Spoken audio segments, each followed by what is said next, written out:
This is the continuation of our lesson, the skills that we have to nurture and develop to effective communication. So I already discussed about the first five, which are the active listening, nonverbal communication, asking questions, being clear and succinct, and clarifying and summarizing. Now I'm going to talk about the last four skills. Okay, so we have first the number six, being empathetic. From the word empathetic, we have the root word empathy. So having empathy for one another person is the ability to understand and share the feelings of another. I have here the quotation, if we could see what's inside the people's heart, okay? If we could see what's inside the others people's heart, would you treat them differently? It's a reminder for us that we all have our story. We just never know what is happening in someone's life. So it's better for us to have the empathetic, okay? The empathetic skill for us to really understand one's thought and feelings. So try to put yourself on the other's shoes or situation. That is the meaning of being empathetic. From that time, we can understand them well. If we become empathetic, okay, and listen to what they are trying to say to us, surely that will lead us to effective communication. All right? So that is the skill being empathetic to effective communication. Let's proceed to number seven, which is providing feedback. Okay? So this is a skill that we should nurture and develop to effective communication. When we say providing feedback, it's also about listening actively. Of course, if you are listening well, if you are actively listening, surely you can provide feedback. So when we say providing feedback again, this is about taking time to analyze in thinking of the best possible solution. Okay, it's giving possible solution to the other when we try to provide a feedback. In effective communication, it provides positive criticism and allows to see what everyone can change to improve their focus and result. Okay, let's remember that when we provide feedback, it's about positive criticism. We are providing positive criticism. So, as I knew, there are two types of criticism. First one is the constructive criticism. The second one is the destructive criticism. So, let's talk about first the constructive criticism.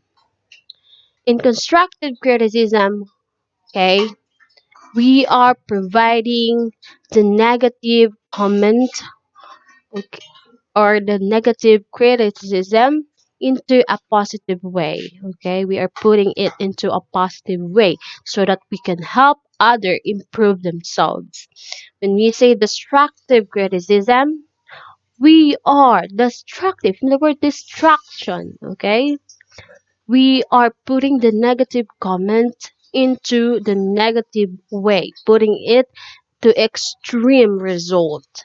Okay, so we all know that when we have a destructive criticism, it could lead someone to stress, to depression, to suicidal actions, and those things are negativity. Okay, so if we are going to provide a feedback, make sure that we could help them. Okay, we could think of the possible solution for their concerns. Okay, so I have here different ways to provide quality feedback. The first one is be positive. Okay, what I told you a while ago, be positive always. Number two, focus on the behavior, not the person. So we have to focus beyond the person, what's inside him or her. Okay? Do not judge. We have the quotation, don't judge the book by its cover. So in providing feedback, we should focus or we should know first who is our audience or someone we are talking to.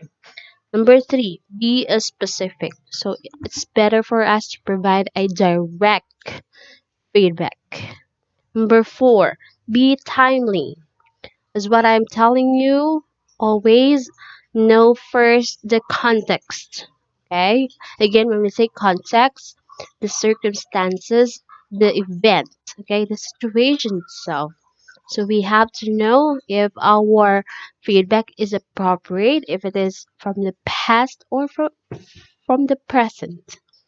Okay, for present to have a quality feedback. Number five, make sure you are clear on why you are delivering the feedback. So we have to know always the reason behind our message. Okay, just it's also delivering message. Delivering a feedback, we have to know why we have to say that thing. Okay, it's to be clear, to have a clear message. Number six, don't use judgment as a means for feedback. Don't ever use your feedback to judge someone. If you don't have anything, if you don't have anything to say, a good thing, okay, or if you are just to say bad thing, it's better for us to just shut up. Remember that, okay? You can't help people by your judgment. Number seven, provide feedback from neutral place. When we say neutral place, it's getting in the middle of the story. Okay? Do not be biased. You should know first the both sides of the story, the different sides of the story. Okay, so it's quality feedback if you provide feedback from neutral place. Number eight, make it a two-way conversation. So it's better for us to think of a feedback that can relate to someone we are talking to or we are talking with. Okay, it's better for us to have a continuous conversation. Okay? When we say continuous, it's like a spiral, okay? Cyclical conversation. That shows that we have an effective communication, right? And number nine, follow up.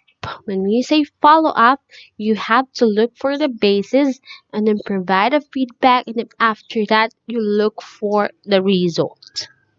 Okay? So again, the different ways to provide quality feedback, we have first, be positive. Second, focus on the behavior, not the person. Third, be specific. Fourth, be timely.